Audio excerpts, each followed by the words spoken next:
time is currently 12:17 a.m. on November the 12th, the due date of this project, and I woke up my brother in order to explain this to him, because, I mean, who else would I wake up? My parents?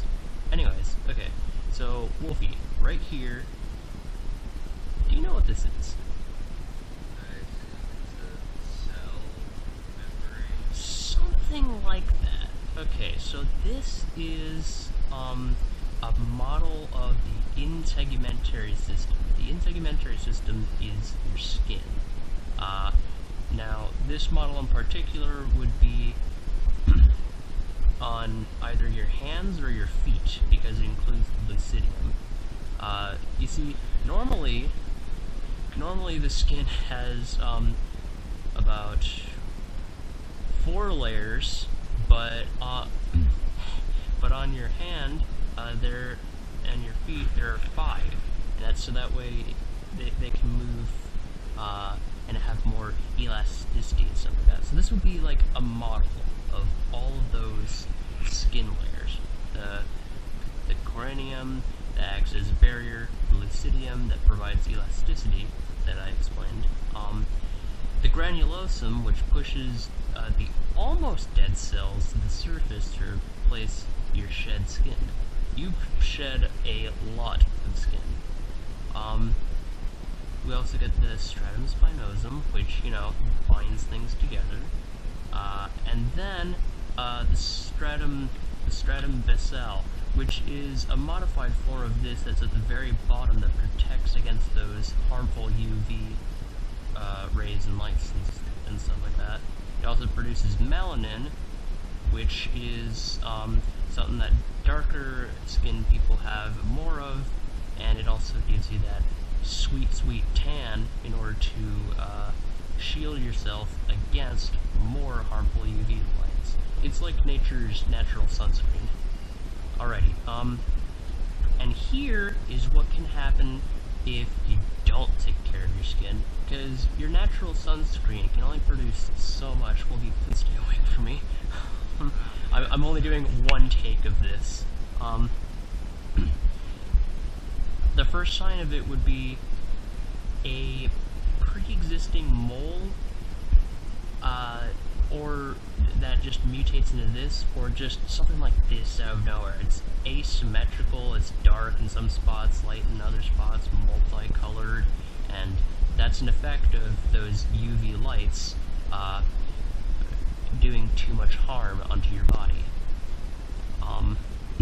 Of course, it is a cancer. Melanoma is a cancer, the malignant kind. That's the kind that spreads around your body.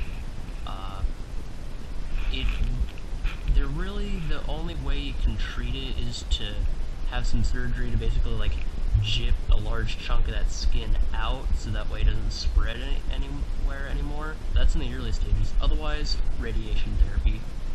You know, like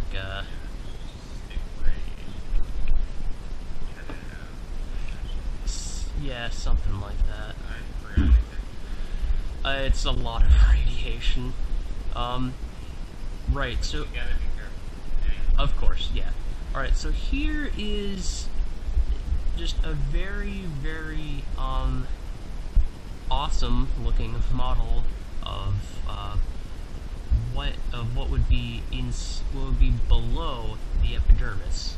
So the epidermis is right here, all those skin layers, and below that starts this. Now here would be, this would be hair. This would be a single hair on your arm right here. A hair shaft, which is then connected to a hair root that is inside a protective hair follicle. This is what causes the hairs to be able to regrow. You have the sebaceous glands here that secrete sweat and stuff like that. You know, the sweat comes out through here, through that same pore, because of course right here where your hairs are, there will be multiple openings where all those hairs are. Well, actually, I think just one per hair, I'm pretty sure. Mrs. Gibbs will tell me. Here we have the eccrine sweat gland and the apocrine sweat gland. Very similar in shape, different in size, and also, frankly, quite similar in function as well, helping to secrete those oils and stuff like that. You got your I keep wanting to say Messiah, but it's not. Messenger's corpuscle and the Pacinian corpuscle.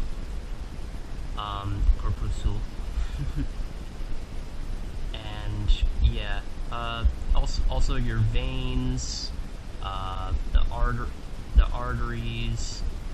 This is where some blood would be, obviously. The nerves, which of course are much more prominent in the skin than I've made it here. This is only because, you know, I'm obviously on a budget making this model.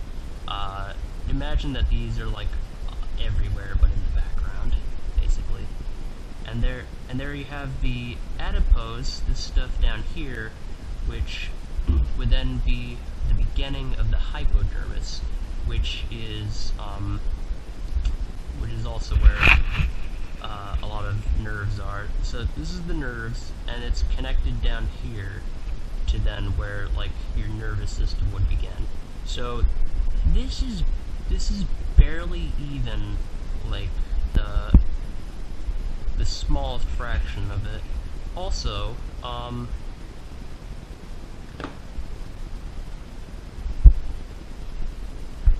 four fun facts about skin. Skin is, I forgot to put these here. Okay, you know what, I'm just gonna, okay, it's okay, I'm gonna cut here.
Covers an area of 2 square meters, which would then make it the largest in the body. Did you know that the skin renews? How long? 2 square meters. Square meters. So that means it's like a meter that way and a meter that way, and then they meet up like. That would be a weird car. Okay. The skin renews itself every 28 days, therefore meaning a lot of dust is made. I mean, dead skin is made, which would then mean that dead skin comprises of about 1 billion tons of dust in the Earth's atmosphere.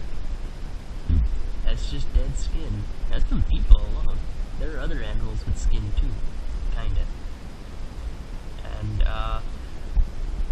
said skin also accounts for about 15% of your body weight. Now, of course, that would be different if you're fat, but you know. Come on, Slugger. Alright, and I guess I'm also supposed to show this as well. I don't know if this changes anything, but here's my name. Jacob Cell, first hour. That's me. Alright, well, that does it for tonight's show. I'd like to thank our guest, Wolfie. It was nice being on the show with you.